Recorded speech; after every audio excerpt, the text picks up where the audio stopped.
support Ukraine, and hold Russia accountable, all while staying focused on the other challenges that define coming decades, and that includes the challenges posed by China.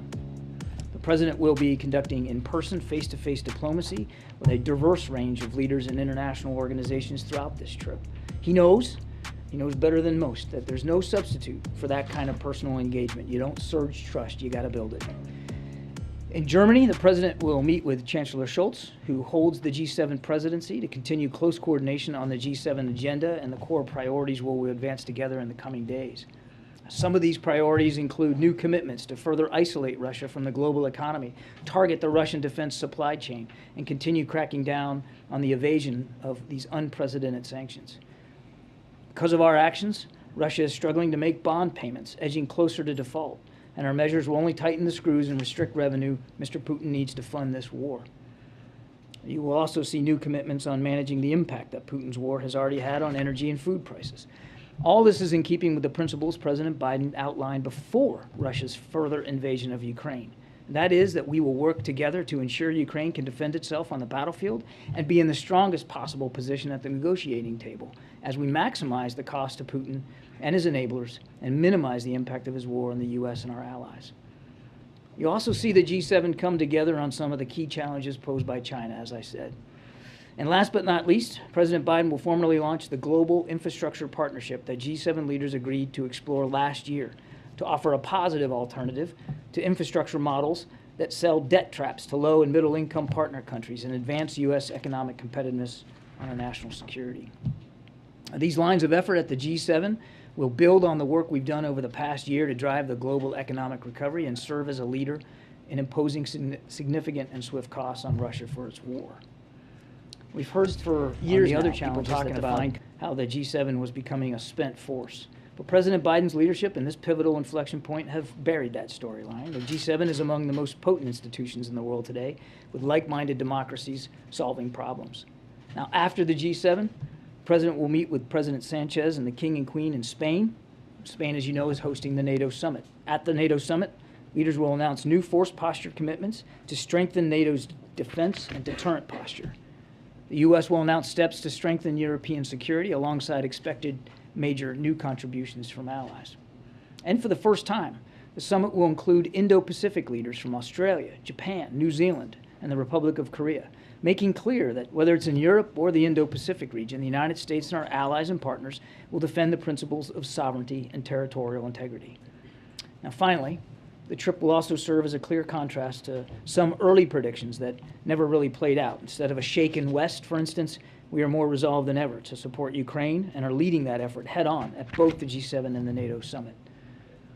Instead of distracting us from the Indo-Pacific and China, the President's leadership with respect to supporting Ukraine has actually galvanized leaders in that region and effectively linked our efforts in Europe and in Asia. And those Asian countries that will be participating in the NATO summit, I think, speak volumes about that fact. And on top of all that, we've strengthened our determination to advance a democratic vision that will define the coming decades in terms of building fairer economies, shaping the rules of the road for tech, cyber, quantum, space, climate change, and a whole lot more. The President has never been more confident that this vision will win out over more autocratic and corrupt visions. And he's looking forward to this trip to advance all those elements. With that, we'll take questions. John, NATO's expected to come out with a new strategic concept aimed at China. What is that and why is it necessary? The strategic concept last was written in 2010, and my goodness, a lot has changed in the world and on the security landscape since 2010, and certainly a lot has changed in the alliance's focus. Back in 2010, you might recall, NATO was very deeply involved in the war in Afghanistan. And again, the security landscape has changed, and it's time now for a new strategic concept 12 years later. Not only has the landscape changed, particularly from Mr. Putin's war in Ukraine, but military capabilities and organizational concepts and operational concepts have changed as well, and it's time for the alliance to step up to those new developments. I think it's a reflection, you asked about China specifically, I think it's a reflection of our allies' equal concerns over the effect of Chinese economic practices, use of forced labor, intellectual theft, and coercive, aggressive behavior not just in the region, but elsewhere around the world, that they believe it's important to factor China into the new strategic concept. It builds on, you might remember less than a year ago, the defense ministers for the first time in NATO put mention of China in the communique. So it's building on what has been months and months of discussions and deliberations with the allies about the threat that China poses to international security well beyond just the Indo-Pacific region. Hey, John, thanks for doing this. The durability of the coalition or alliance that has been put into place to respond to the invasion, what's the level of concern right now about how that can be sustained? And you mentioned food and energy prices. Are there things that the President or the U.S. will specifically put on the table to try and ease some of the issues? Cheers, hooligans. To your second question, the answer is yes. I don't want to get ahead of specific deliverables right now, Phil, but I think it's fair to say that that there will be announcements forthcoming about how to impose further costs and consequences on Russia. But again, I don't want to get ahead of that. On your first question, I mean, my goodness, he's going into a NATO summit where the alliance has truly never been more unified, and now there's active discussions about adding to that list of nations another two countries willing to seek a session in NATO. It's just truly never been more relevant or viable. And the same goes for the G7. If you just look at the scope of the things they're going to be talking about, from climate, energy, food security, as well as the war in Ukraine, and the fact that there are additional countries coming to the G7, 4 additional countries, there's an awful lot. There's an awful lot of unity to see here. You know, we've had this discussion since before the invasion. You know, can NATO stay solid? Are they going to be fractured? Because, of course, the last thing Mr. Putin wants is a strong NATO on his western flank, and, of course, he's gotten just that. And we haven't seen any fractures or fissures. I mean, every country speaks for themselves. Every country has concerns for what they're willing to do or not do. But as far as the alliance goes, it truly has never been stronger or more viable than it is today. And the president's looking forward, when he gets to Spain, to seeing that in real time. Nadia. Thank you. John, I noticed that you have invited other countries to join, like South Africa, Argentina, Senegal, and India. And Indonesia. And Indonesia. Some of them have huge economy and others have lesser economy. What was the significance of inviting these countries? And is it an attempt from the administration to tear them off from any alliance with Russia? To splinter them off from alliances with Russia? It could be a potentially could be some of them, not all. So these additional countries that you mentioned, they have been invited because there's certain agenda items at the G7 that will apply to them, and I'll let them speak for their involvement in those sessions and the relevance to them. But because the agenda is so diverse and so deep, it was deemed appropriate to bring them into that discussion. It is not about trying to splinter them off or coax them away from any other association or partnership that they might have with another country. That's not the goal here. The goal is to unify around a set of common principles and initiatives that the G7, you know, you'll hear more about this at the summit, but that the G7 wants to advance in terms of climate change, energy and food security. As I said, adding additional costs and consequences to Mr. Putin, further isolating Russia. All these nations have a piece of that, and certainly in the G7, there's unity around that sort of an agenda. Yes, ma'am. You were talking about the effort to add 2 additional countries to NATO right now. There's obviously been real challenges as it relates to Turkey with the addition of Finland and Sweden. Can you take us as best possible behind the scenes of the status of that, if there's going to be a direct contact between President Biden and President Erdogan, and how you go about shifting that? Because I know there's unity among the members of NATO, but there's not unity among the members of NATO about the addition of the fast track of those 2 countries. Yeah, so clearly the potential accession here of Sweden and Finland will be on the agenda at the summit, no question about that. And actually, there is terrific support inside the alliance for their accession. Right now, the conversations are trilateral between Sweden, Finland, and Turkey. We're confident that they're going to be able to get there, that they're going to be able to work out the differences that they have, and that Sweden and Finland will be able to join the alliance. When exactly, I couldn't tell you that. I mean, these discussions are still ongoing, but we're confident that it's going to lead to 32 nations in the alliance. And we have also indicated that should it be desired, we'd be willing to help in those conversations. But right now, it's between those nations, and I don't have anything in particular in terms of bilateral discussions to speak to or to announce today with respect to President Erdogan. Thank you. John, you mentioned food security is Yes, one of sir. the topics. A couple days ago, you spoke to a bit about the grain trap in Ukraine. Is that going to be a subject of conversation at the G7, or can you give us an update on either the bloc's efforts or U.S. efforts specifically to get some of that grain out? I do think food security in general will be a topic of, at the G7, and I certainly think that inside the context of what's going on in Ukraine, it absolutely will as well. Again, I don't want to get ahead of specific announcements one way or the other. I would tell you that we are already working with allies and partners to help try to get this grain out of the country. As I said the other day, we know it's a perishable good, and it's an important good. And we have been able to increase the flow of some grain through the West by ground routes out of Ukraine, but it's not sufficient. It's not enough, given the immense amount of grain that's sitting unused right now inside Ukraine. So we know we have to find other ways to do this, and we're willing, as I said the other day, the president's willing to keep an open mind about that.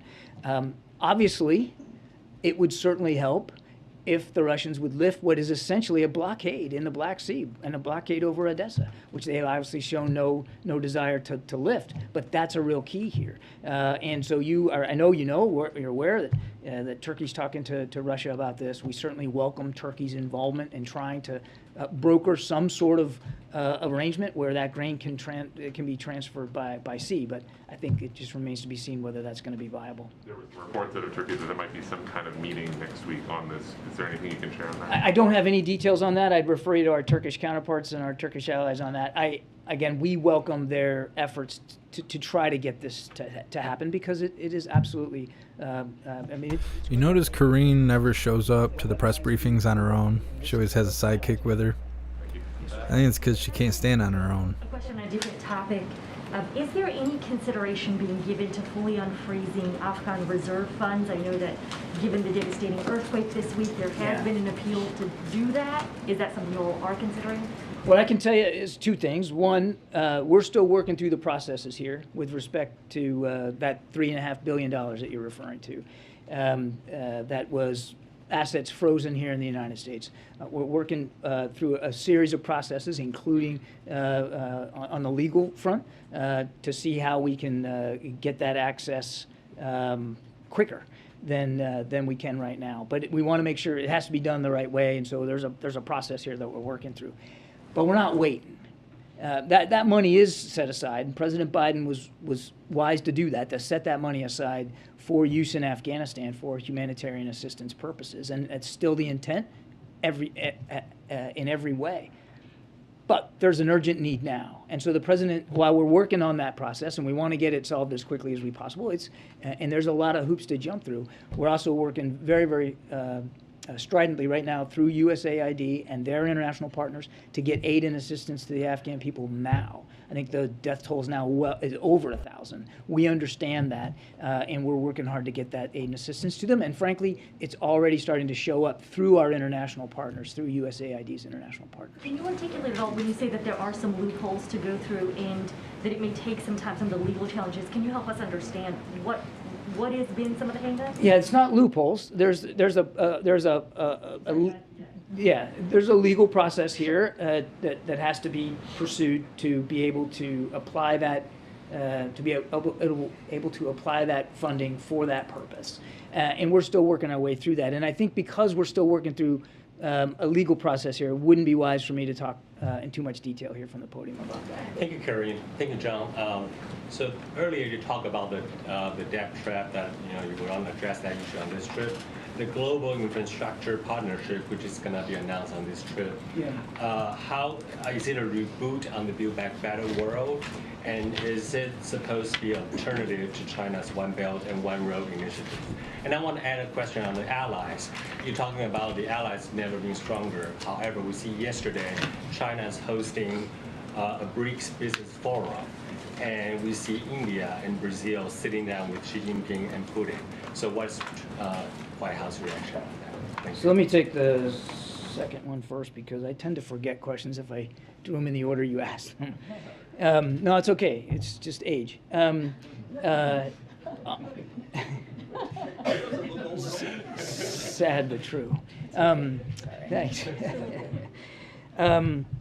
So on the BRICS, we'll let those countries speak for themselves, and for the meetings they're having and the discussions, and whatever outcomes there might be from that, they can speak for themselves. What I think is important for us to speak to today is this weekend, is G7 and the NATO summit, and the multilateral efforts that President Biden is applying to revitalizing these alliances and partnerships, and really putting forth ideas, concrete initiatives that are gonna help our national security, help economic security, help food security. And so that's what we're focused on. Those countries can speak for themselves, and it's obviously not the first time that they have gotten together, but I'll let them speak for their agenda.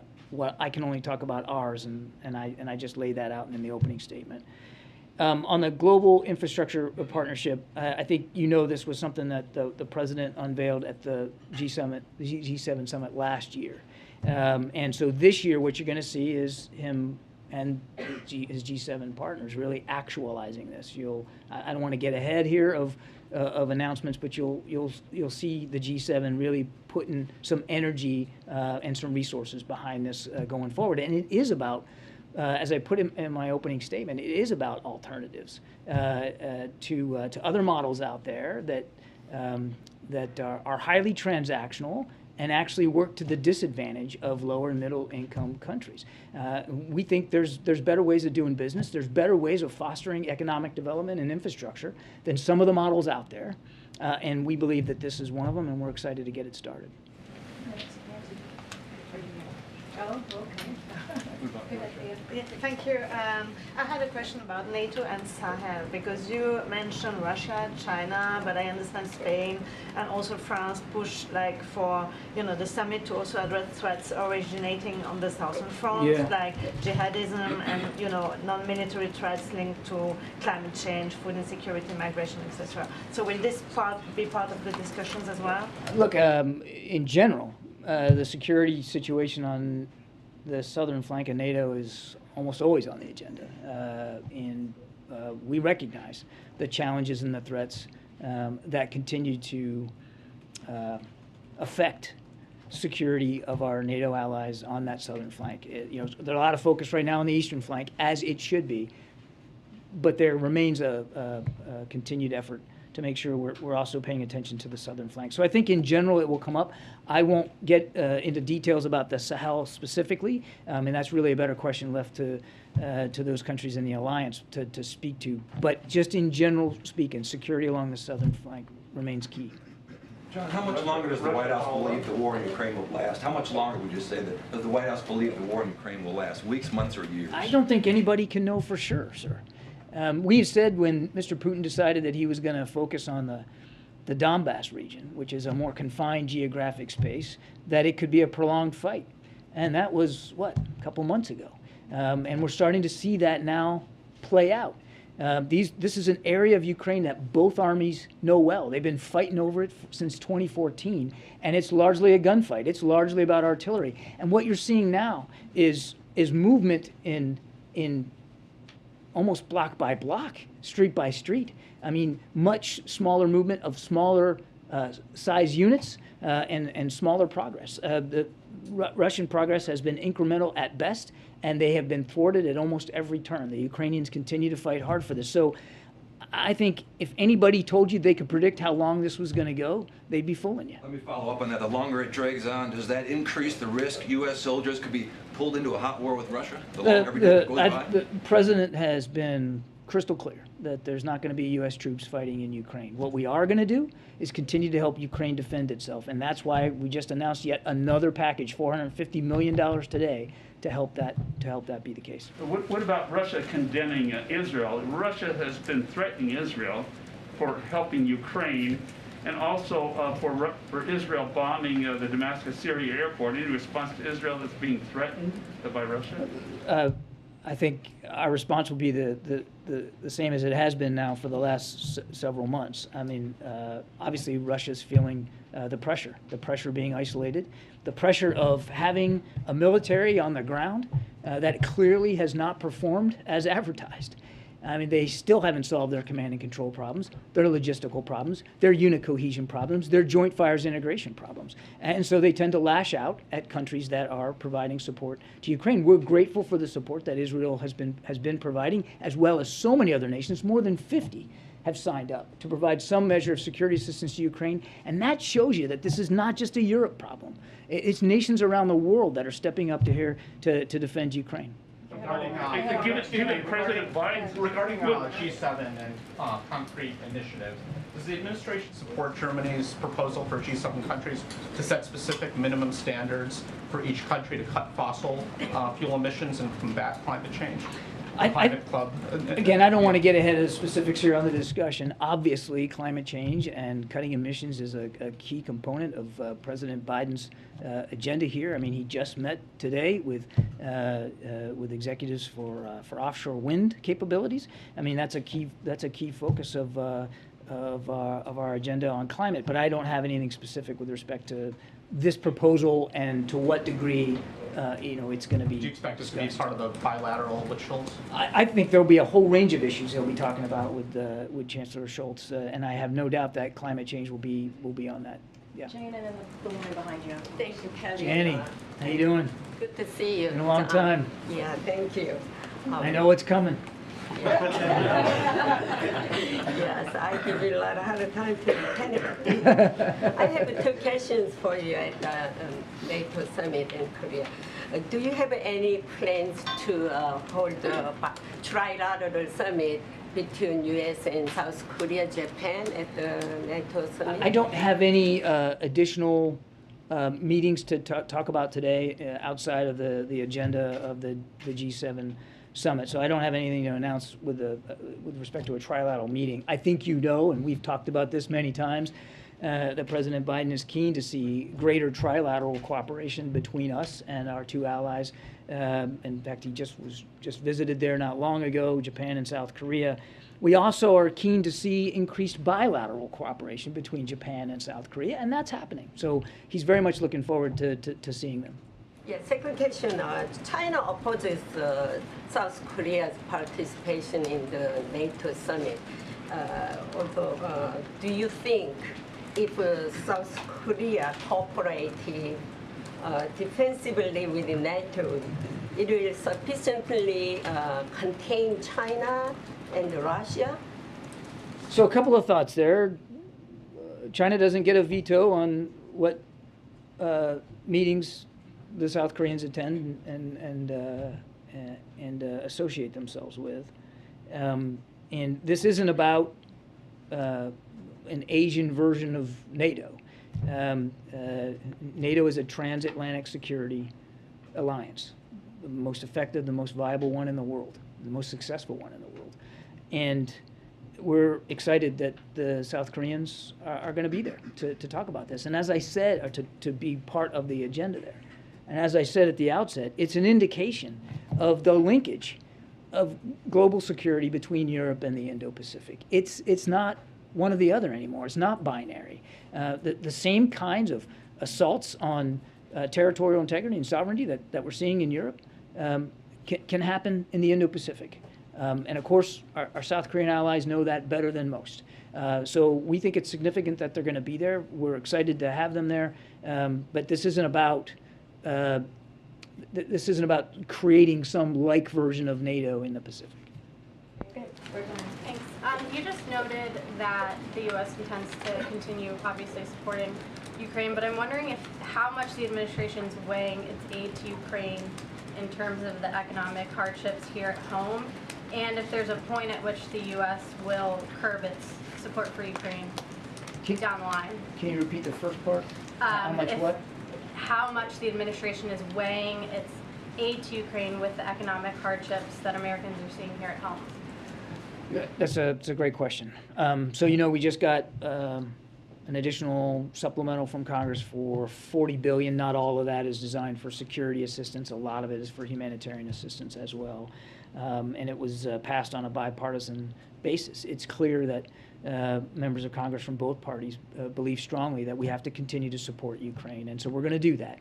And will we need to go back for additional funding? We just don't know right now. I mean, the war is by nature unpredictable.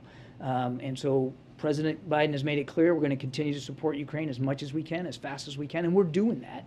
And we'll see where this goes going forward. But obviously, the president's not insensitive to the pressures, particularly in gas and food prices that the American people are facing.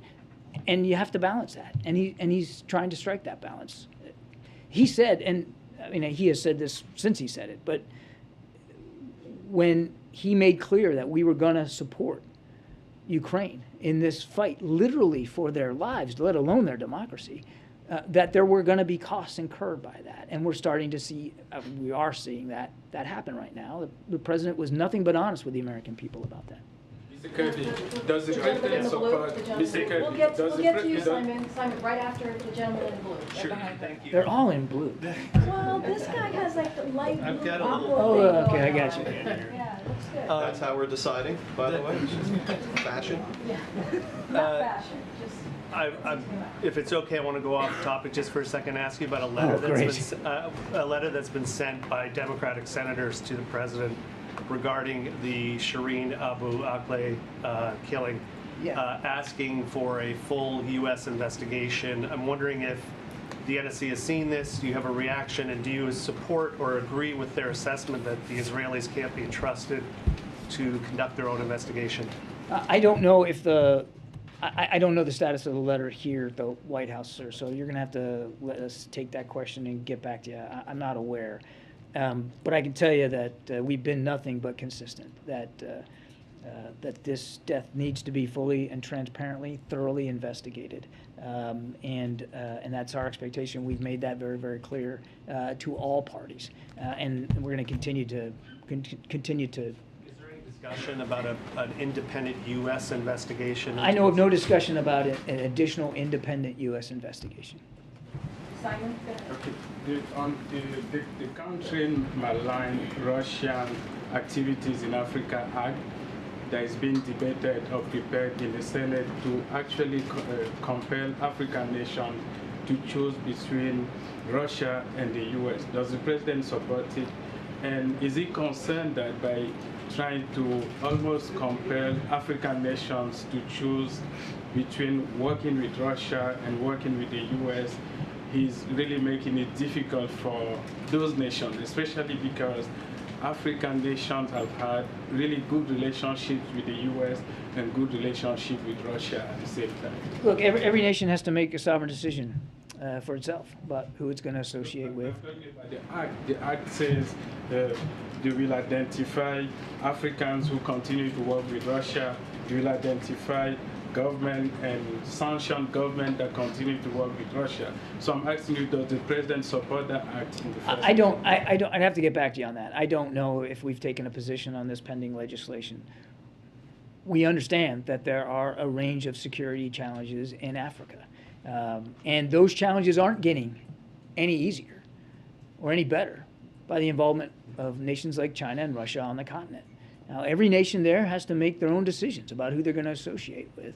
But one of the things that, back to the G7, that this partnership for infrastructure, the global partnership for infrastructure that the president's looking forward to actualizing, will do is help economic development and infrastructure in places like the continent that empower these nations to improve their own situations and that of their citizens. Okay, last question. Thank you.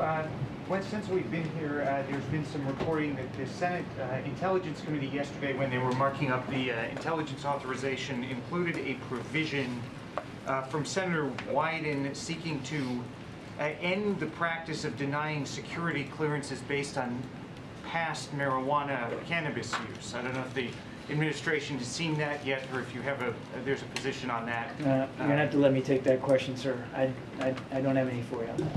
James, why don't you go ahead? Thank you very much. I appreciate it. Wanted to ask two questions about Russia, Ukraine. First, I wonder if you could address a disparity that has exhibited itself in the president's conduct and rhetoric over the course of the Russia-Ukraine crisis. At certain times, he opts to withhold of certain lethal forms of assistance from the Ukrainian armed forces, and he says that he does this because to provide those forms of assistance would be to risk initiating World War III.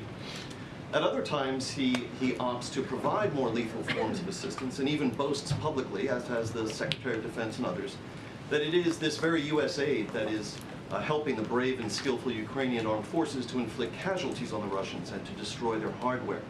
So my first question is, I wonder if you could address for us the President's decision-making surrounding these steps up what you all have called the escalatory ladder.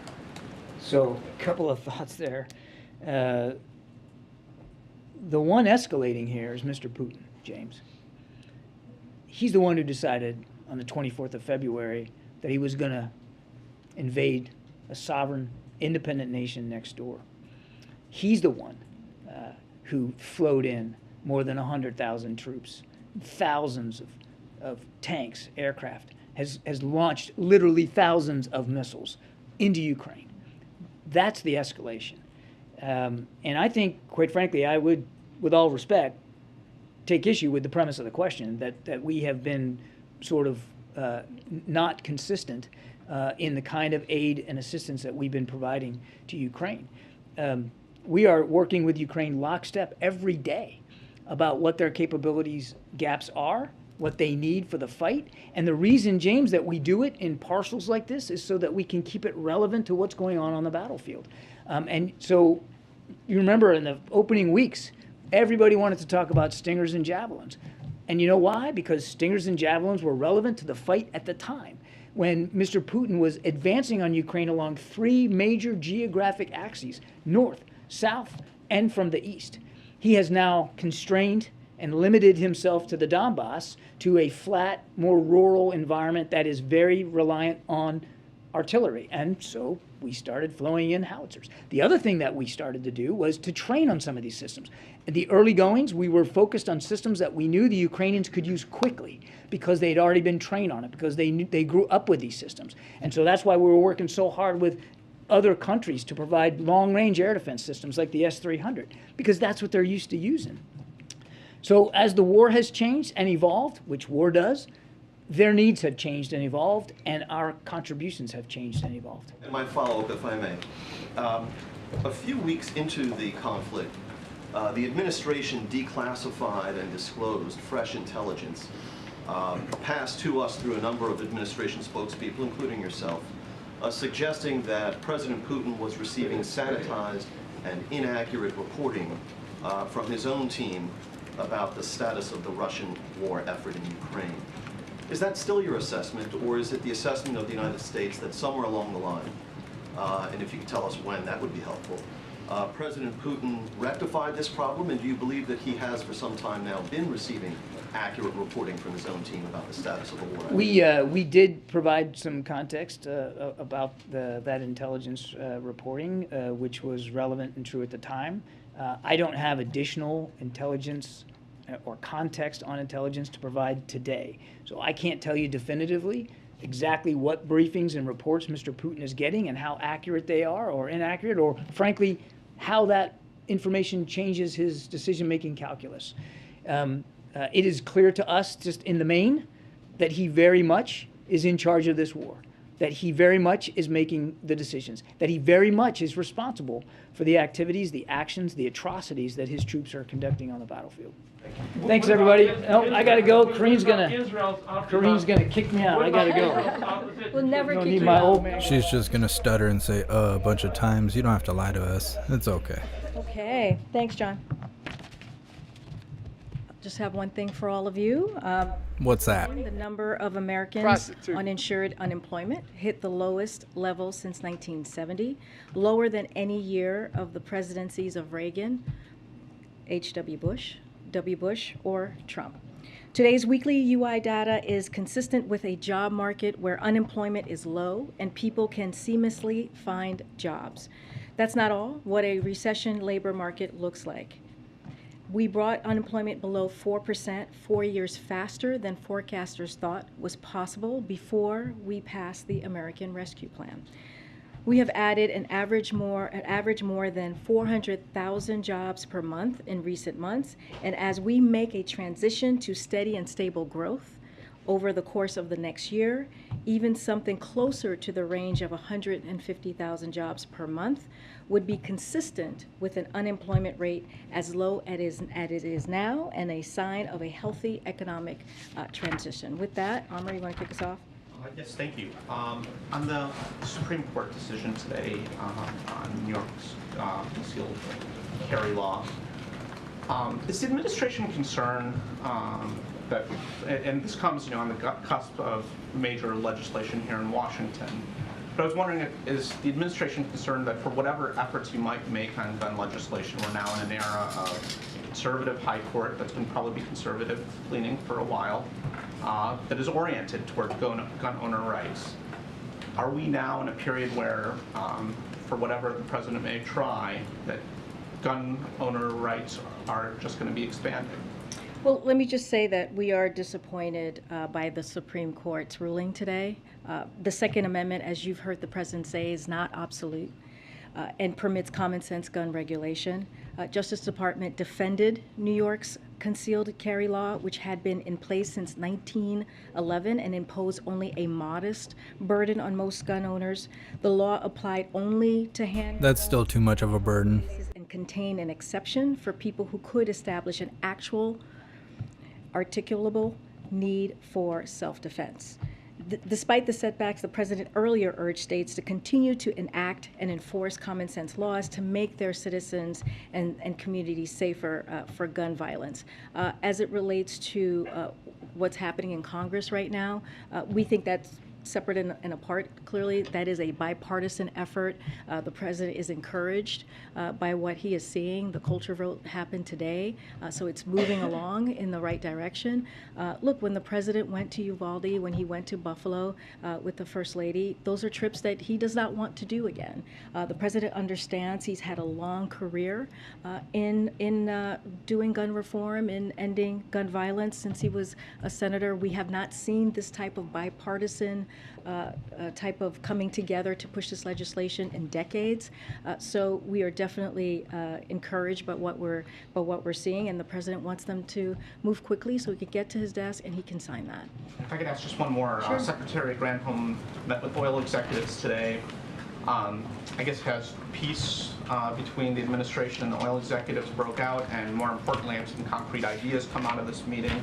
And finally, just why did the president, he stopped by the wind executive meeting we were just in, why didn't he spend some time with the oil executives? Well, let me take your first question, and I have a bit of a readout for you here on the meeting. So at President Biden's direction, Energy Secretary Granholm, who was in front of you all yesterday, met with the CEOs and executives of the 7 major U.S. oil companies this morning at the Department of Energy headquarters in Washington, D.C. The meeting was a productive dialogue focused on creating an opportunity for industry to work with government to help deliver needed relief to American consumers. The Secretary highlighted the fact that the U.S. has achieved record oil production under the Biden administration, and that President Biden is taking historic actions to add to that supply.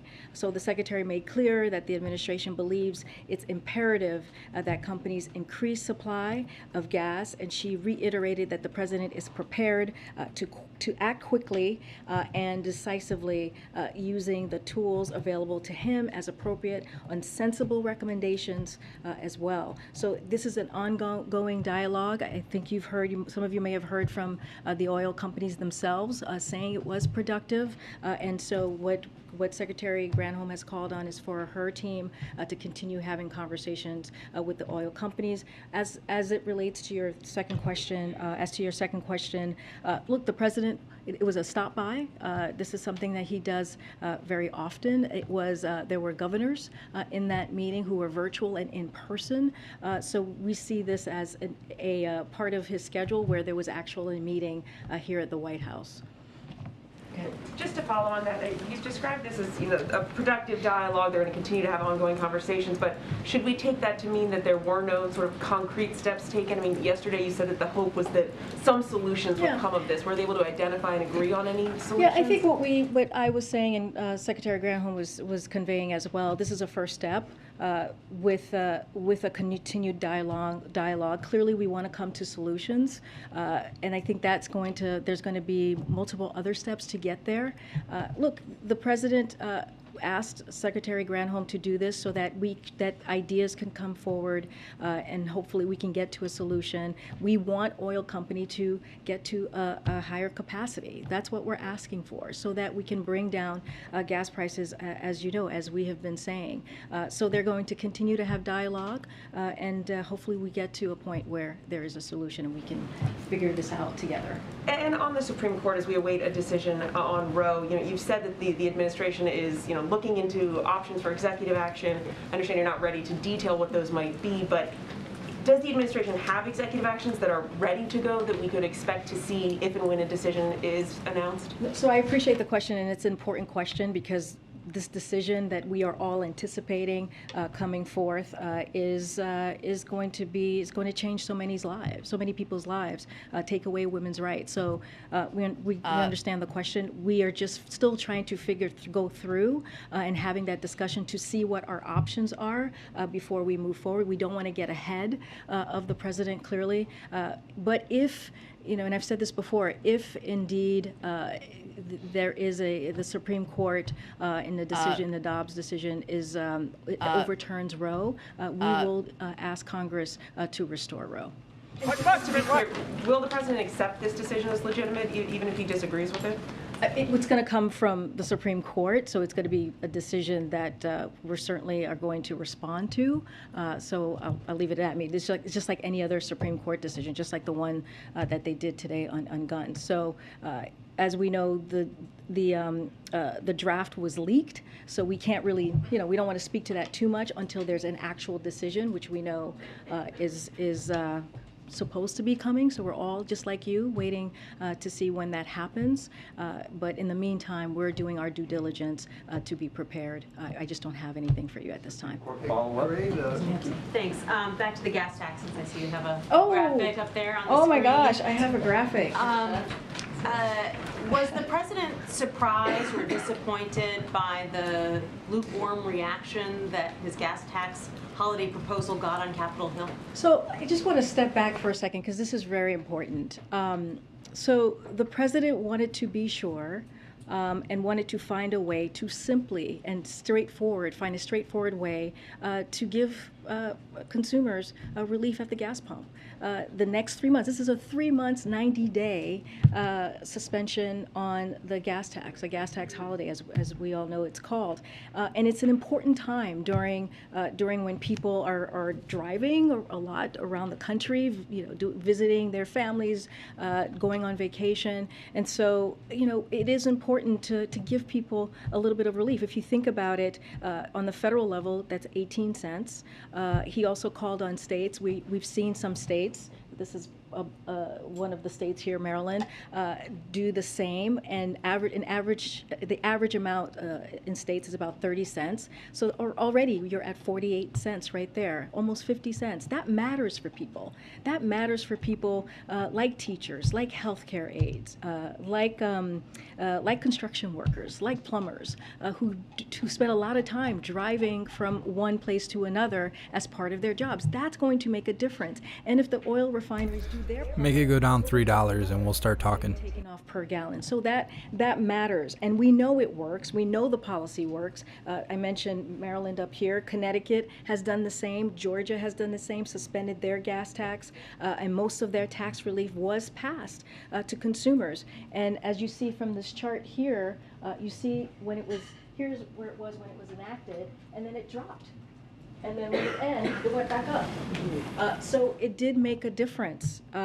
So President is calling on other states to take similar measures and for Congress to suspend the national gas tax on oil companies to pass that relief on to consumers. But Maryland's now actually getting ready to increase its gas tax next month, I guess, to make up for some of the revenue that it lost when it imposed this gas tax holiday. And given the level of ambivalence or opposition on Capitol Hill, how hard is the president willing to fight to try to convince Congress to change its mind? This is important to the president, which is why he ask Congress to take this on.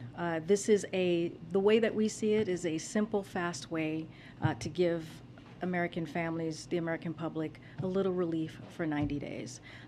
As you know, there are plenty of legislation that's on the Hill right now that talks about cutting taxes. This is one of them. This is something that's simple, that's easy, that's 90 days during a critical period for the American public. He's going to keep fighting for He's it. going to keep fighting for it. We think it's a simple thing to do, and he's going to keep fighting for it. Supreme Court follow-up? Sure, I wanted to go a little bit deeper on the trip or the ramifications of it. The president heads overseas at sort of a thorny time for his domestic agenda. You know, the gas tax holiday, there could be the first movement on gun reform in a generation. We're all waiting the Supreme Court decision. Is there any concern about his ability to shepherd his domestic agenda from 4,000 miles away? Is there anything different being done given how many balls are in the air at the same time? Look, we believe that a president could do his job any place, anywhere, at any time. So that is not a concern for us. Clearly, yes, to your point, Cleve, there is a lot going on in the world. But that is what is expected of a president. There are always multiple issues, sometimes multiple crises that a president has to deal with, but it doesn't stop them from doing the work that they need to do. What he's doing abroad, as you heard from my colleague, is critical, is important. That leader-to-leader engagement, talking to our NATO allies, being there at the G7, especially what's going on with Russia's war. Over the next president to be there 300 and fucking to continue, years. To be a leader in bringing those countries together and talk about real issues that matter to all sides is also an important important agenda for the president to continue to move forward. And to the second question, is there anything special or different being done about this trip as opposed to other foreign trips? I mean, given how many things are, No, not at all. We're moving forward like we do with any Okona's trip that we have had. I think this is, I've lost track, maybe the fourth or fifth trip, as you guys are probably keeping track better than I am, that the president has done. And during a time, I mean, this past year and a half has not been an easy year. The president walked in having to turn back on the economy, if you will. He walked in having to deal with You mean he fell up the stairs? COVID crisis, a pandemic. Or did he fall off the bike? So he has had to deal with multiple things. He's had to deal with gravity on multiple occasions. That he's gone on. I could totally do her job. Thank you, Karine. The president isn't really doing everything he can to bring gas prices down, is he? I feel like there's is there something else to the question? Oh, there's a lot to the question. Oh, okay. Well, for example, yeah. as you mentioned earlier, he's meeting today with people installing offshore wind equipment, but not oil and gas CEOs who are rarely ever in town, but they are today. So how did that help lower gas prices? Well, the president has done so let me step back for a second. But No. with offshore wind No, you're folks asking and me. not with gas, You're asking oil me and the gas question. CEOs, how does that lower gas Peter, prices? You said Peter. he's done everything in his power. They were a mile away. Peter, you're asking me a question. May I answer? Yes, please. Okay, here we go. I just want to take us back a second on how we got here, right? So we have seen gas prices go up by $2 a gallon. One of the reasons we have seen that, is because of Russia's war in Ukraine.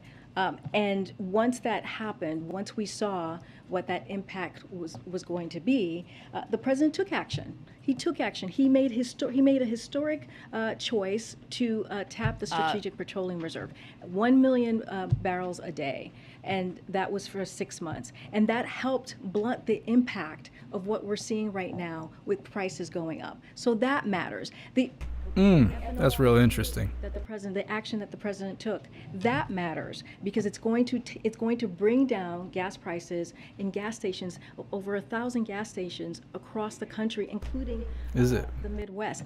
That matters. And so the president is trying to figure out and take steps in how we can bring the gas prices down. And we have a high level of oil production. So what we are asking the oil refinery companies to do is to take that production, turn it into refine that oil so that there is capacity. We are not at capacity right now, and it does require the Secretary of Energy, which is her purview. That is her portfolio to meet with these oil execs that she does on pretty regular basis. But your point about how we got here. The president said, as a candidate, no more drilling on federal lands, no more drilling including offshore, no ability for the oil industry to continue to drill, period.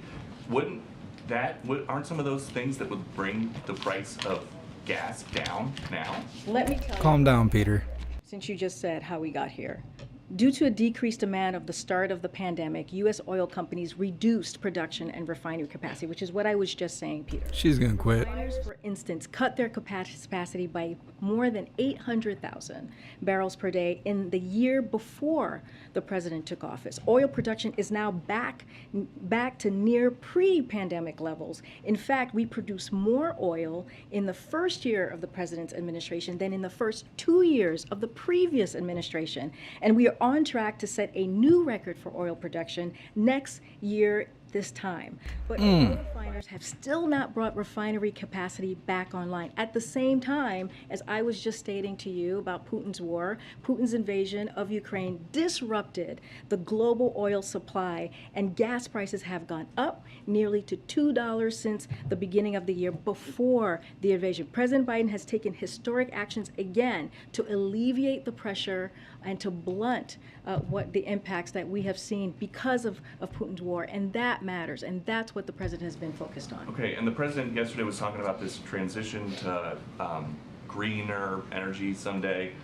A lot of people can't afford a $60,000 electric car, and they also are having a hard time affording gas right now. That sounds like a painful transition, so how much of that kind of pain is the president okay with? No, that transition, we are in a transition to clean energy. That is something that that is important. It is going to create jobs. When you think about electric vehicles, it is going to give families some tax credits. It's going to be really important to have. Who can afford an electric car? The average price is $61,000. Well, we're going to continue to move forward with what we have put forward, the bipartisan infrastructure.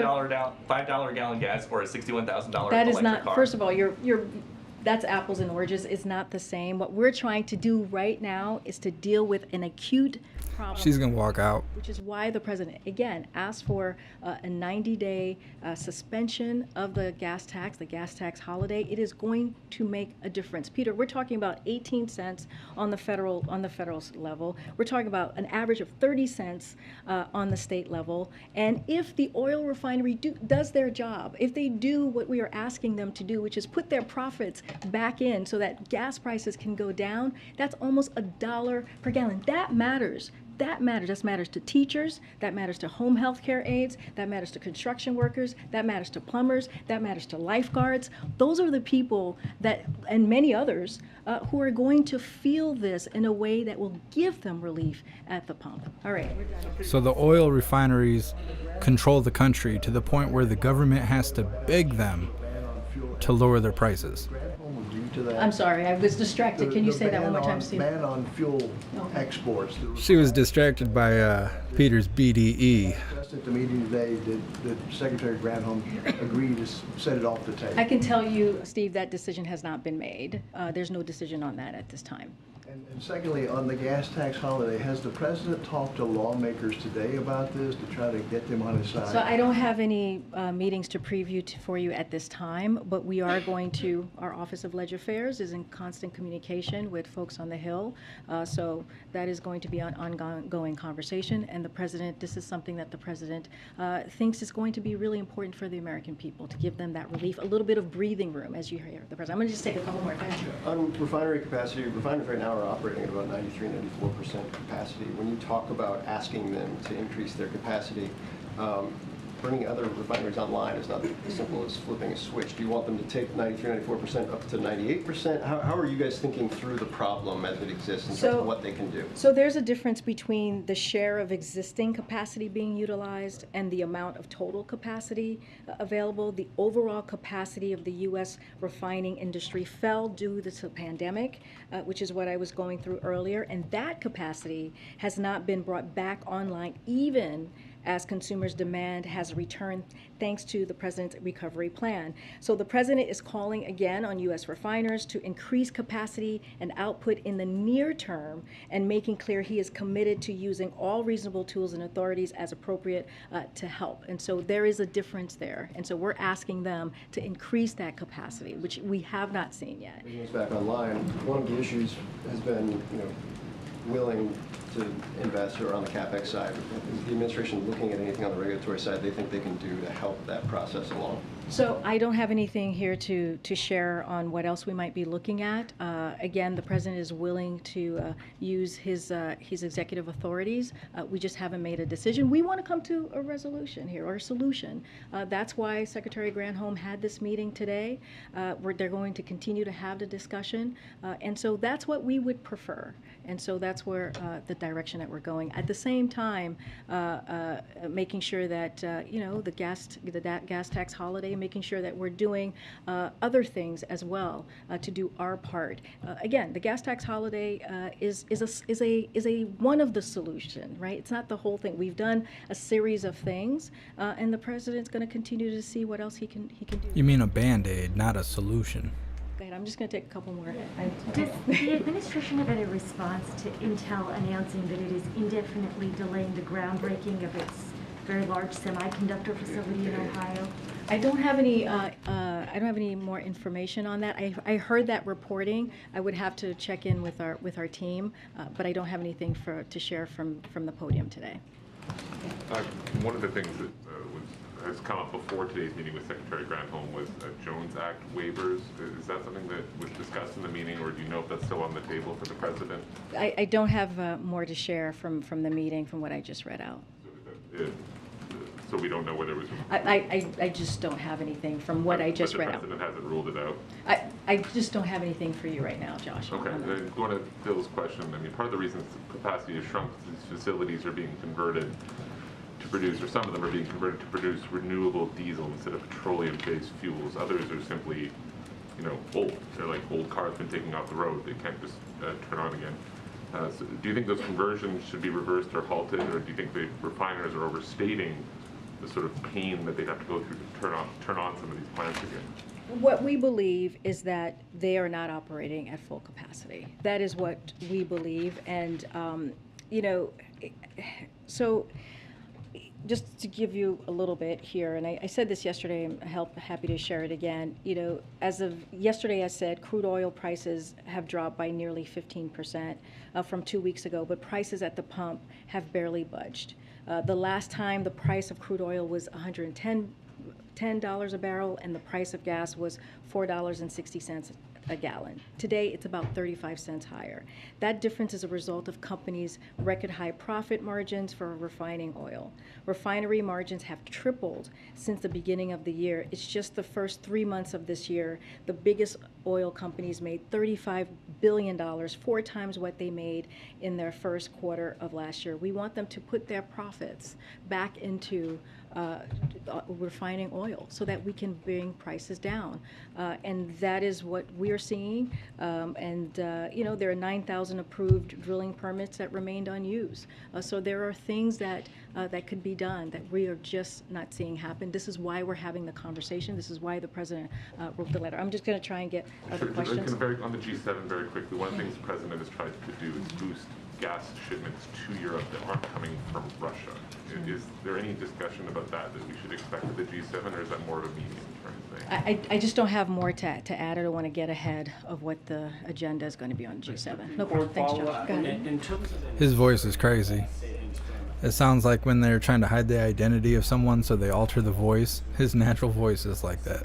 Yesterday, that the administration, at least at first, would be relying on asking them to just dialogue with these companies.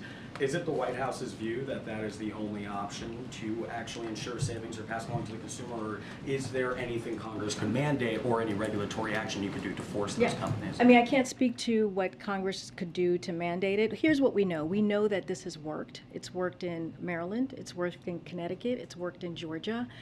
Maryland and Georgia are Republican governors who have made that decision, and consumers have felt the relief. So it's doable. We have examples of doing that. And so we're going to, like Secretary Granholm said, we're going to talk to the companies and make sure that the families and American people should feel that directly. They should not be holding on to any of the funds, any of that 18 cents on the federal level. At this point, though, is that the only option for the administration? At this just to point, ask that's those what. companies? At this point, that's basically what Secretary Granholm stated is where we are at this point. On expanding capacity of refineries as well, you talked about the need, the need to do that, but there are some options the administration could take. There's a refinery that has had plenty of accidents in the past, has sparked environmental concerns, and some have said the administration could also loosen permit regulations. This refinery is in St. Croix, Virgin Islands. It's had environmental concerns in the past. Would the administration consider loosening any permitting regulations for refineries that have had environmental concerns to expand capacity? We don't have anything to share on the 2 points that you just made. All I can say is the president is willing to use his executive authority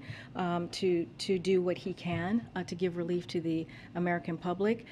Right now, we're focused on calling on Congress to do the gas holiday tax, or the gas tax holiday, and also having this conversation with Royal Refinery to make sure that they are refining that crude oil that is at a high level that they can do to help bring down gas prices. I'll take one last. Supreme Court follow-up. Well, Karine, I'm trying to call. Supreme Court. I've never called on you before. Thanks, Karine. I know you've addressed this a little bit before, but I'm wondering if you can kind of quantify how much of these January 6th hearings the president's been watching and what his overall reaction. So I can say that the president catches it from time to time. He has a busy schedule, obviously, and we have said this before, and keeps updated on what's happening. We'll just continue to reiterate that what we saw on January 6, 2020 was one of the darkest chapters of our nation, and it was a brutal attack on our democracy, a brutal attack on law enforcement, and I think the gas prices affect us more than J6. Paying attention to learn exactly what happened on that day, and we have full confidence in the January 6th Select Committee and the work that they're doing. Okay, thanks everybody. I'll be back tomorrow. I'll be back tomorrow. Divided the child. What was that last part? What did he say?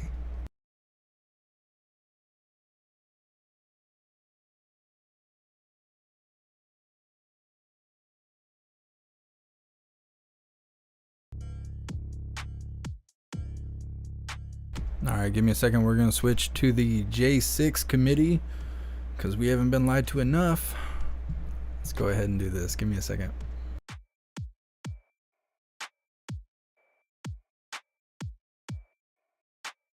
Dry Ben, who was the AAG of the Civil Rights Division, said, "I don't need to think about it. There's no way I'm staying." And then the other AAGs began to chime in turn, and all essentially said they would leave. They would resign en masse if the president made that change in the department leadership. Incredible. I'd like to look at the assistant attorney generals on the screen. If we can pull that up, have their pictures. Did every assistant attorney general you spoke to, as you said, agree to resign? Macon Delrahim was not on the call only because we had some difficulty reaching him. But yes, the other people on the screen were on the call, and all without hesitation said that they would resign.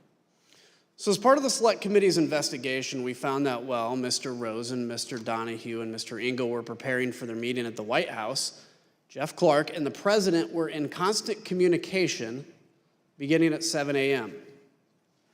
White House call logs obtained by the committee show that by 4:19 p.m. on January 3rd, the White House had already begun referring to Mr. Clark as the acting attorney general.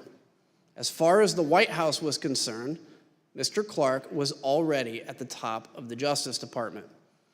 2 hours later, DOJ leadership arrived at the White House. The Select Committee interviewed every person who was inside the room during this Sunday evening Oval Office meeting. Mr. Cipollone told the committee that he was, quote, unmistakably angry during the meeting and that he, along with Eric Hirschman and Mr. Donahue, quote, forcefully challenged Mr. Clark to produce evidence of his election fraud theories. Mr. Rosen, can you describe how that meeting started? Yes. So after some preliminaries, so Mr. Meadows had ushered us all in, and then he left. So Mr. Cipollone did some introductions and things. So after some preliminaries, the president turned to me and he said, well, one thing we know is you, Rosen, you aren't going to do anything. You don't even agree with the claims of election fraud. And this other guy at least might do something. And then I said, well, Mr. President, you're right that I'm not going to allow the Justice Department to do anything to try to overturn the election. That's true. But the reason for that is because that's what's consistent with the facts and the law, and that's what's required under the Constitution. So that's the right answer and a good thing for the country, and therefore I submit it's the right thing for you, Mr. President. And that kicked off another 2 hours of discussion in which everyone in the room was in one way or another making different points, but supportive of my approach for the Justice Department and critical of Mr. Clark. So at some point, Mr. Donahue comes in the room. Can you explain what led to him coming in the room? Oh, I forgot about that. So initially, in part, I think, because he was underdressed, we had not arranged, we had not yet told the president that he was going to come in. The White House had a list of who would be there. That did include Mr. Engel and the White House counsel and the Deputy White House counsel, Mr. Hirschman. We went in, and then we told the president, maybe 10 minutes into the meeting or something, I forget how far in, that Mr. Donahue was outside, and he said, well, bring him in. And then Mr. Donahue came in and joined the meeting. So, Mr. Donahue, you enter that room. Can you set the scene for us and describe the tone you walked into? Yes, but if I could just back up one moment, Congressman, because you put the pictures up on the screen of the AAGs. I just want to make clear, one of the AAGs who was not on the screen was John Demers. John was the National Security Division AAG. John was on the call, but I prefaced the call by saying, John, we need you to stay in place. National security is too important. We need to minimize the disruption. Whether you resign is entirely up to you, obviously, and we'll respect your decision either way, but I'm asking you, please stay in place.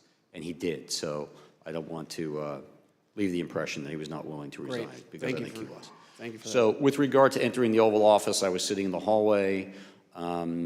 Cheers, hooligans. The assistant passed by. She asked me, are you supposed to be in this meeting with the president? I said, no. I'm simply here in case questions come up that other people don't have the answer to. And she walked away and then came back probably 30 seconds later and said, the president wants you in the meeting. I proceeded into the Oval Office. I took probably 2 or 3 steps in, and I stopped because I was, as the AG said, not exactly properly attired. I was wearing jeans and muddy boots and an Army T-shirt, and I never would arrive in the Oval Office this way. I said, Mr. President, I apologize. I'm sorry. I didn't know I was going to be here. And he said, no, no, no, just come in, come in, come in. And so I went in. I attempted to take a seat on one of the couches that are behind the chairs arrayed in front of the president's desk. And he said, oh, no, no, no, you're going to be up here. And everyone kind of laughed. And they moved the chairs a little bit. Someone from the White House counsel's office picked up a spare chair and put it directly in front of the president, and I took that seat. Was there discussion about Mr. Clark? Can you kind of enlighten some of what that discussion was? Yes. So the conversation at this point had moved beyond the specific allegations, whether it was State Farm Arena or Antrim County or Pennsylvania or whatever. We had discussed those repeatedly, and that was backdrop to the conversation. But the conversation at this point was really about whether the president should remove Jeff Rosen and replace him with Jeff Clark. And everyone in the room, I think, understood that that meant that letter would go out. So that was the focus. It was about a 2.5-hour meeting after I entered. And so there were discussions about the pros and cons of doing that. Early on, the president said, what do I have to lose? And it was actually a good opening because I said, Mr. President, you have a great deal to lose. And I began to explain to him what he had to lose, and what the country had to lose, and what the department had to lose. And this was not in anyone's best interest. That conversation went on for some time. Everyone essentially chimed in with their own thoughts, all of which were consistent about how damaging this would be to the country, to the department, to the administration, to him personally. And at some point, the conversation turned to whether Jeff Clark was even qualified, competent to run the Justice Department, which in my mind, he clearly was not. And it was a heated conversation. I thought it was useful to point out to the president that Jeff Clark simply didn't have the skills, the ability, and the experience to run the department.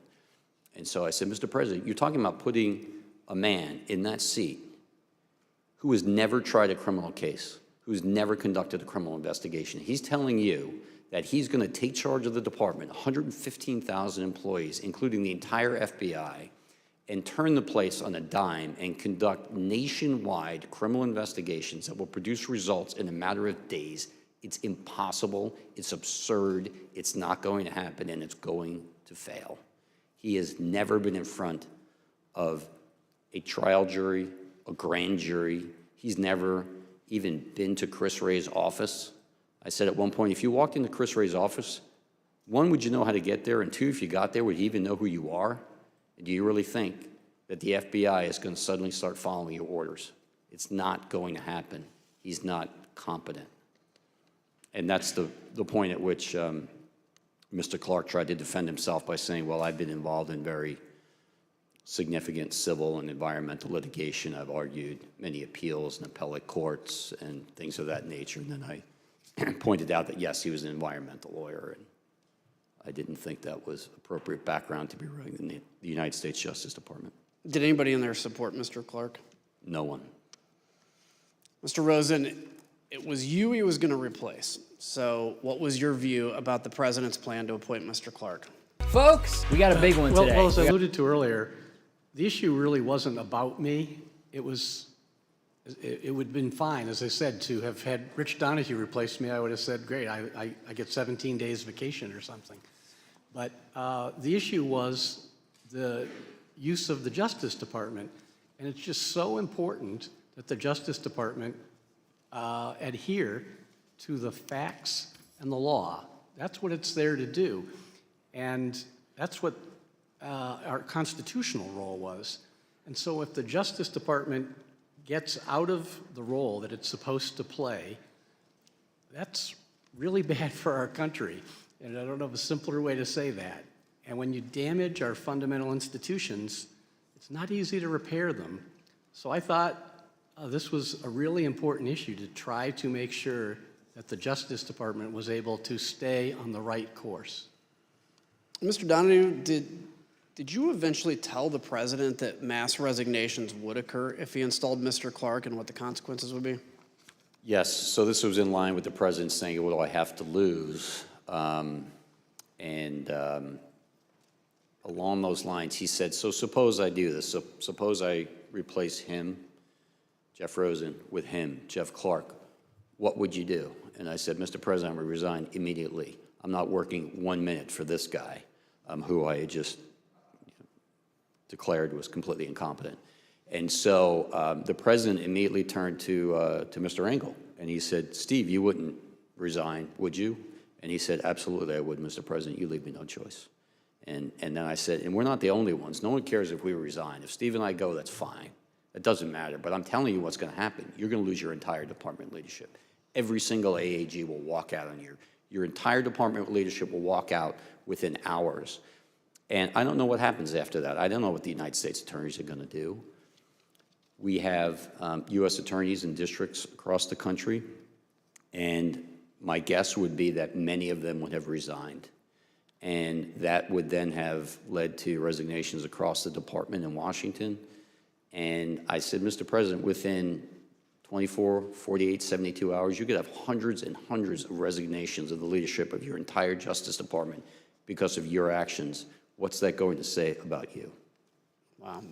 Mr. Engel, can you describe what your reaction was to that? Yeah, no, I think when the president, my recollection is that when the president turned to me and said, Steve, you wouldn't leave, would you? I said, Mr. President, I've been with you through 4 attorneys general, including 2 acting attorney general, but I couldn't be part of this. And then the other thing that I said was that, look, all anyone is going to sort of think about when they see this, no one is going to read this letter. All anyone is going to think is that you went through 2 attorneys general in 2 weeks until you found the environmental guy to sign this thing. And so the story is not going to be that the Department of Justice has found massive corruption that would have changed the result of the election. It's going to be the disaster of Jeff Clark. And I think at that point, Pat Cipollone said, yeah, this is a murder-suicide pact, this letter. And I would note too, Congressman, that it was in this part of the conversation where Steve pointed out that Jeff Clark would be left leading a graveyard, and that comment clearly had an impact on the president. The leadership will be gone. Jeff Clark will be left leading a graveyard. Again, the premise that, which as Mr. Donahue has said, but that Mr. Clark could come in and take over the Department of Justice and do something different was just an absurd premise. And all he was doing, Mr. Clark, by putting himself forward, was blowing himself up. And if the president were to have gone that course, it would have been a grievous error for the president as well. Mr. Cipollone, the White House counsel, told the committee that Mr. Ingalls' response had a noticeable impact on the president, that this was a turning point in the conversation. Mr. Donahue, towards the end of this meeting, did the president ask you what was going to happen to Mr. Clark? He did. When we finally got to I would say the last 15 minutes of the meeting, the president's decision was apparent. He announced it. Jeff Clark tried to scrape his way back and asked the president to reconsider. The president doubled down, said, no, I've made my decision. That's it. We're not going to do it. And then he turned to me and said, so what happens to him now? Meaning Mr. Clark. And he understood that Mr. Clark reported to me. And I didn't initially understand the question. I said, Mr. President, and he said, are you going to fire him? And I said, I don't have the authority to fire him. He's a Senate-confirmed Assistant Attorney General. And he said, well, who has the authority to fire him? And I said, only you do, sir. And he said, well, I'm not going to fire him. I said, all right, well, then we should all go back to work. Did you get a call from the president later that night? I did, I don't know, probably 90 minutes later or something like that. What was that about? The president, at this point, we left the White House, reconvened at the department. I left the department. I was back in my apartment. My cell phone rang. It was the president, and he had information about a truck supposedly full of shredded ballots in Georgia that was in the custody of an ICE agent whose name he had. I told him that ICE was part of Department of Homeland Security. I hadn't heard about this. If Department of Homeland Security needed our assistance, we, of course, would provide it. But it was really up to DHS to make a call if their agent was involved. And he said, fine, I understand. Can you just make sure that Ken, meaning Ken Cuccinelli, knows about this? I said, fine, I would pass that along to him. I eventually contacted Ken Cuccinelli later that evening, and I said, this is what the president told me. If you guys have anything you think should be brought to our attention, let me know. And he said, thank you, and that was it. Mr. Cipollone left the meeting convinced the president would not appoint Mr. Clark, but he didn't think the president had actually accepted the truth about the election. Sure enough, all the same debunked theories appeared in his speech at the Ellipse 3 days later. In the state of Arizona, over 36,000 ballots were illegally cast by non-citizens. 11,600 more ballots and votes were counted, more than there were actual voters. You see that? In Wisconsin, corrupt Democrat-run cities deployed more than 500 illegal, unmanned, unsecured drop boxes, which collected a minimum of 91,000 unlawful votes. Mr. Donahue, Mr. Rosen, Mr. Ingle, and others stopped President Trump's efforts, at least temporarily.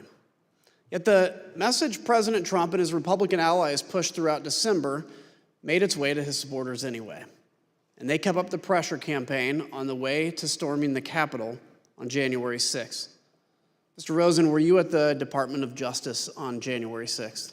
Yes, I was there all day. Once the Capitol was under attack, I understand that you communicated with fellow cabinet members and Capitol Hill leadership. Can you tell us who you spoke to? Yeah, I was basically on the phone virtually nonstop all day. Some calls with our own DOJ folks, some with cabinet counterparts at DHS and Defense and Interior, some with senior White House officials, and with a number of congressional leaders. I received calls from Speaker Pelosi, from Leader McCarthy, from Leader Schumer. I believe Leader McConnell's chief of staff called, a number of other members of Congress as well. And the basic thrust of the calls with the members of Congress was, there's a dire situation here, and can you help? And I reported to them that we were, on a very urgent basis, sending help from the department. We wound up sending over 500 agents and officers from FBI, ATF, and the U.S. Marshals to assist with restoring order at the Capitol. So had a number of calls. As I say, it was more or less nonstop all afternoon. Did you speak to the Vice President that day? Yes, twice. No, please, go ahead. Well, I was going to say the first call was a one-on-one discussion, somewhat akin to the congressional leadership calls, updating him on what we were doing to assist. And the second call was a conference call around 7 o'clock with the Vice President, congressional leaders, senior White House staff, some other cabinet officials, to address that order appeared to be close to being restored, but security still being determined, and the question being, what time could the Congress reassemble? And the answer was 8 o'clock, and thankfully Congress did reassemble and complete its constitutional duty. There was one highlight of that second call with the Vice President, which is Mr. Donahue had gone to the rotunda of the Capitol to be able to give firsthand account, and was able to tell the folks on the call, including the Vice President, that we thought 8 o'clock would work. Did you speak to the President on January 6th? No, I spoke to a number of senior White House officials, but not the President. Mr. Donahue, on January 6th, we know from Mr. Rosen that you helped in the effort to reconvene the joint session, is that correct? Yes, sir. We see here in a video that we're going to play now, you arriving with your security detail to help secure the Capitol. Mr. Donahue, 30 minutes after you arrived at the Capitol, did you lead a briefing for the Vice President? I'm not sure exactly what the time frame was, but I did participate in the call and participate in briefing the Vice President as well as the congressional leadership that night, yes. And where'd you conduct that call at? I was in an office. I'm not entirely sure where it was. My detail found it because the acoustics in the rotunda were such that it wasn't really conducive to having a call, so they found an office. We went to that office, and I believe I participated in 2 phone calls, one at 1800 and one at 1900 that night from that office. What time did you actually end up leaving the Capitol? I waited until the Senate was back in session, which I believe they were gabbled in a few minutes after 8 p.m. And once they were back in session and we were confident that the entire facility was secured and cleared, that there were no individuals hiding in closets or under desks, that there were no IEDs or other suspicious devices left behind, I left minutes later. I was probably gone by 8:30. And Mr. Donahue, did you ever hear from President Trump that day? No. Like the AAG, the acting AG, I spoke to Pat Cipollone and Mark Meadows and the Vice President and the congressional leadership, but I never spoke to the President that day. So in today's hearing, we've showcased the efforts of the Americans before us to stand up for democracy. It's weird to hear 8 p.m. because they resumed counting the votes or whatever they were doing. The certification. They didn't do that till like 11 o'clock at night. We were up till like almost 4 in the morning that day. It's a high moment in the sordid story of what led to January 6th. My colleagues and I... They were still pissing and crying, I bet. Some of them failed to uphold theirs and instead chose to spread the big lie. Days after the tragic events of January 6th, some of these same Republican members requested pardons in the waning days of the Trump administration. 5 days after the attack on the Capitol, Representative Mo Brooks sent the email on the screen now. Enterprise, you're killing me. As you see, he emailed the White House, quote, pursuant to a request from Matt Gaetz, requesting a pardon for Representative Gaetz, himself, and unnamed others. Witnesses told the Select Committee that the president considered offering pardons to a wide range of individuals connected to the president. Let's listen to some of that testimony. And was Representative Gaetz requesting a pardon? Believe so. The general tone was, we may get prosecuted because we were defensive of, the president's positions on these things. The pardon that he was requesting, was as broad as you could describe. From the beginning, I remember he's from the beginning of time up until today, for any and all things. He mentioned Nixon, and I said Nixon's pardon was never nearly that broad. And are you aware of any members of Congress seeking pardons? I guess Mr. Gaetz and Mr. Brooks, I know, have both advocated for there to be a blanket pardon for members involved in that meeting, and a handful of other members that weren't at the December 21st meeting as the preemptive pardons. Mr. Gaetz was personally pushing for a pardon, and he was doing so since early December. I'm not sure why. Mr. Gaetz had reached out to me to ask if he could have a meeting with Mr. Meadows about receiving a presidential pardon. Did they all contact you? Not all of them, but several of them did. So you mentioned Mr. Gaetz, Mr. Brooks. Mr. Biggs did. Mr. Jordan talked about congressional pardons, but he never asked me for one. It was more for an update on whether the White House is going to pardon members of Congress. Mr. Gomer asked for one as well. Mr. Perry asked for a pardon too. I'm sorry, I need to finish. Mr. Perry, did he talk to you directly? Yes, he did. Did Marjorie Taylor Greene contact you? No, she didn't contact me about it. I heard that she had asked White House Counsel's Office for a pardon from Mr. Philbin, but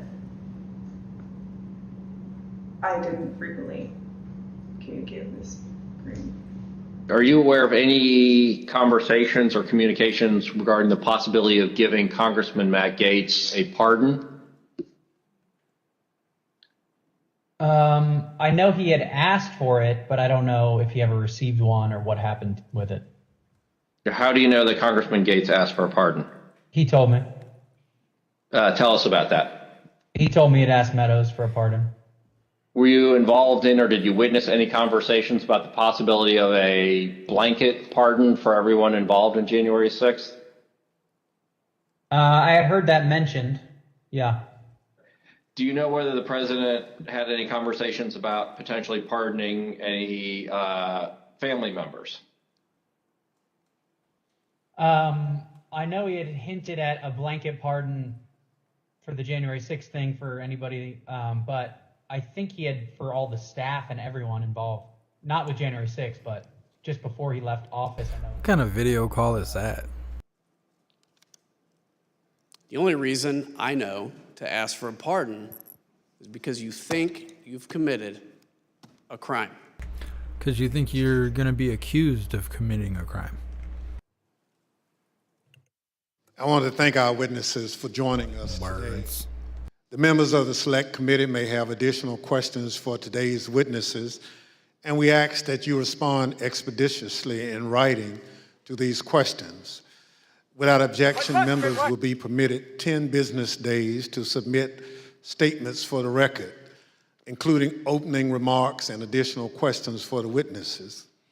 Without objection, the chair recognizes the gentleman from Illinois for a closing statement. Thank you, Mr. Chairman. The Justice Department lawyers are not the president's personal lawyers.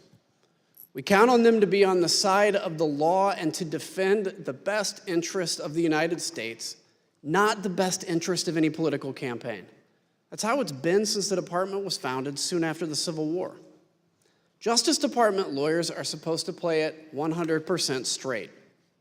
President Trump tried to erase his loss at the ballot box by parachuting an unqualified man into the top job at Justice.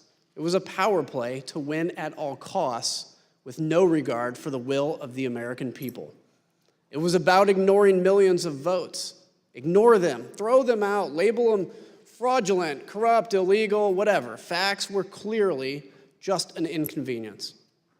From the Oval Office, President Trump urged others to bring his big lie to life. He begged, just say the election was corrupt and leave the rest to me and the Republican congressman.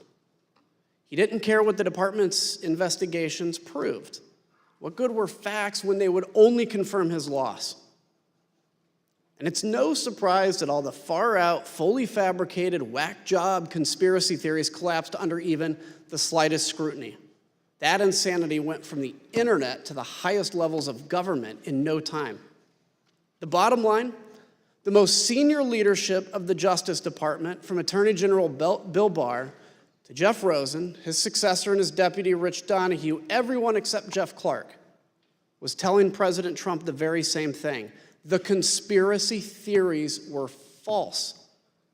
The allegation of a stolen election was a lie. The data left no room for doubt, nothing to question.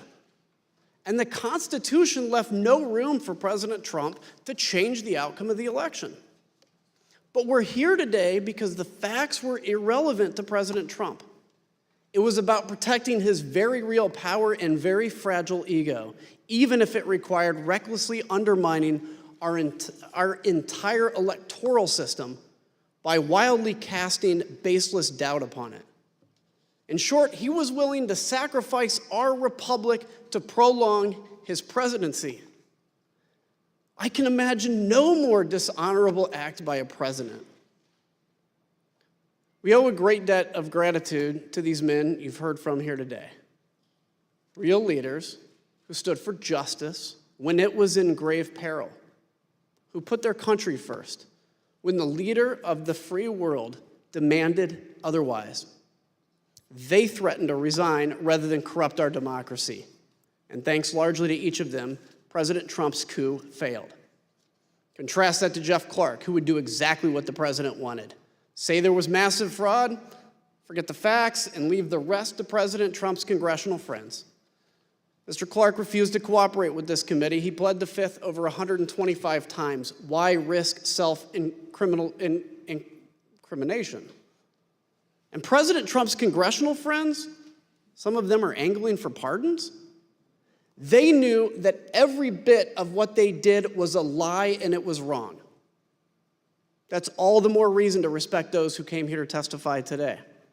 We thank them for their unflinching service in the face of incredible pressure. As it said, the only thing necessary for evil to succeed is good men to do nothing. Thankfully, there were good people in the Department of Justice. You heard from other good people too on Tuesday. They too defended us. But I'm still worried that not enough has changed to prevent this from happening again. The oath that we take has to mean something. It has to cut to the core of who we are and be the driving force of our service to this nation. We on this committee, we may be able to shine light on the darkness, but that is not enough.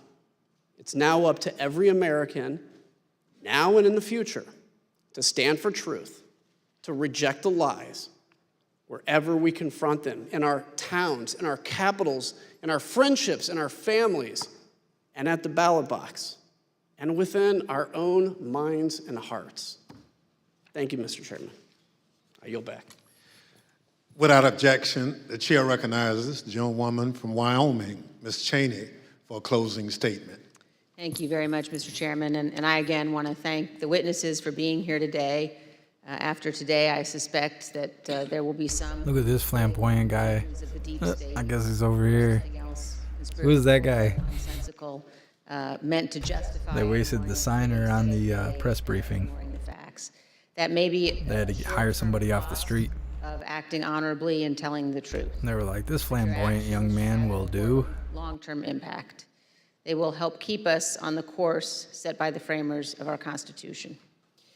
Let me paraphrase the words of John Adams and others. Whether ours shall continue to be a government of laws and not of men is ultimately for the American people to decide. And let me also today make a broader statement to millions of Americans who put their trust in Donald Trump. In these hearings so far, you've heard from more than a dozen Republicans who've told you what actually happened in the weeks before January 6th. You will hear from more in the hearings to come. Several of them served Donald Trump and his administration, others in his campaign. Others have been conservative Republicans for their entire careers. It can be difficult to accept that President Trump abused your trust, that he deceived you. Many will invent excuses to ignore that fact. But that is a fact. I wish it weren't true, but it is. Thank you, Mr. Chairman. I yield back. Again, I thank our witnesses and thank my colleagues for this hearing. As we conclude our fifth hearing in this series, I want to remind the American people of a few things the committee has shown. Donald Trump lost the 2020 election. Top Republican officials who supported Trump knew that he lost and told him he lost. Trump knew he lost.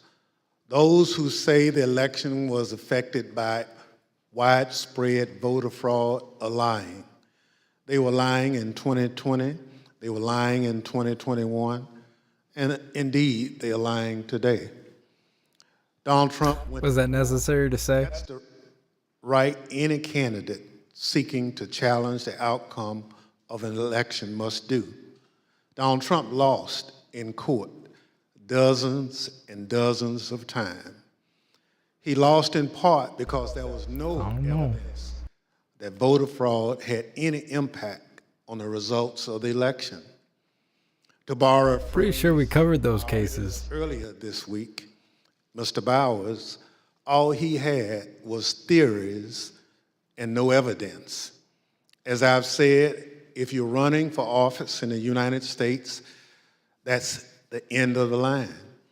You accept the court's judgment, you concede the race, you respect the rule of law and the will of the voters. But for Donald Trump, that wasn't the end of the line, not even close. The voters refused to keep him in office. The courts refused to keep him in office, but he continued to lie, and he went in search of anyone who would go along with his scheme. And we've shown today, he pressured the Justice Department to act as an arm of his re-election campaign.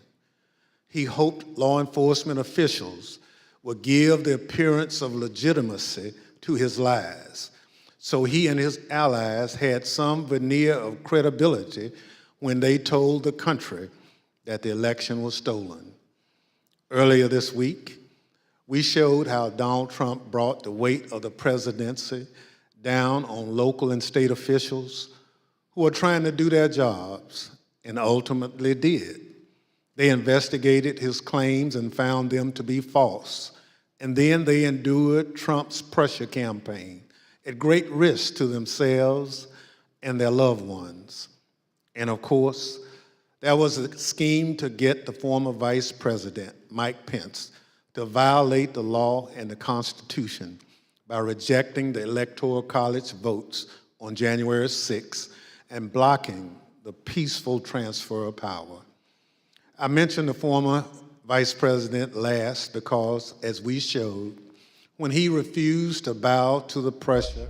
Their information is so twisted. If I correct them, they're going to delete my YouTube channel. For stopping the transfer of power, the mob and their vile threats.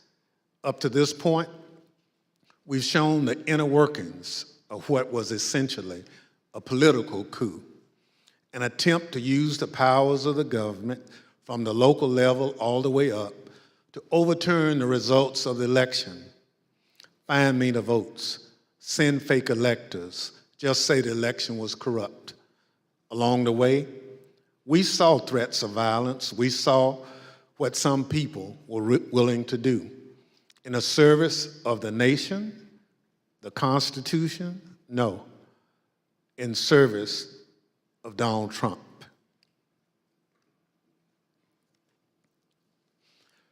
When the Select Committee continues this series of hearings, we're going to show how Donald Trump tapped into the threat of violence, how he summoned the mob to Washington, and how, after corruption and political pressure failed to keep Donald Trump in office, violence became the last option. Our investigation is ongoing. Press 1 if you were here for J6. Influx of new information that the committee and our investigators are working to assess. We are committed to presenting the American people with the most complete information possible. That will be our aim when we reconvene in the coming weeks. The chair, however, requests those in the hearing room remain seated until the Capitol Police have escorted members from the room. Without objection, the committee stands adjourned.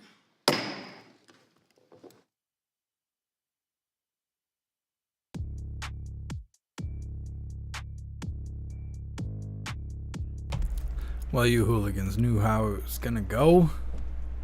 Just a bunch of lying and crying, like always.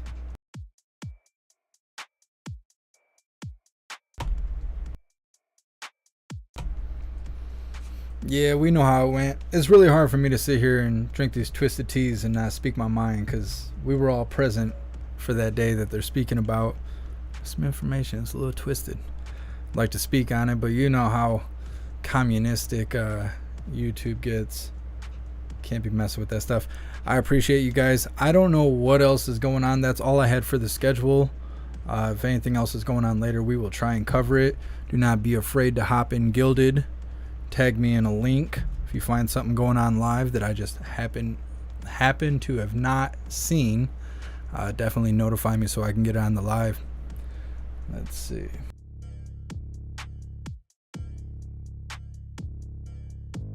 Alright, we're going to wrap this up. That's all there is for the schedule for now. We'll see what else is going on. I will calm down the twisted teas just in case. But big shout out to everyone that made donations, joined the membership program, or purchased any merch. I appreciate all of you, and I would not be able to do this without you. So thank you guys so much for hanging out with me, and thank you so much for all the support. I will see you guys on the next live. Until then, stand tall, shine bright, and that's a wrap.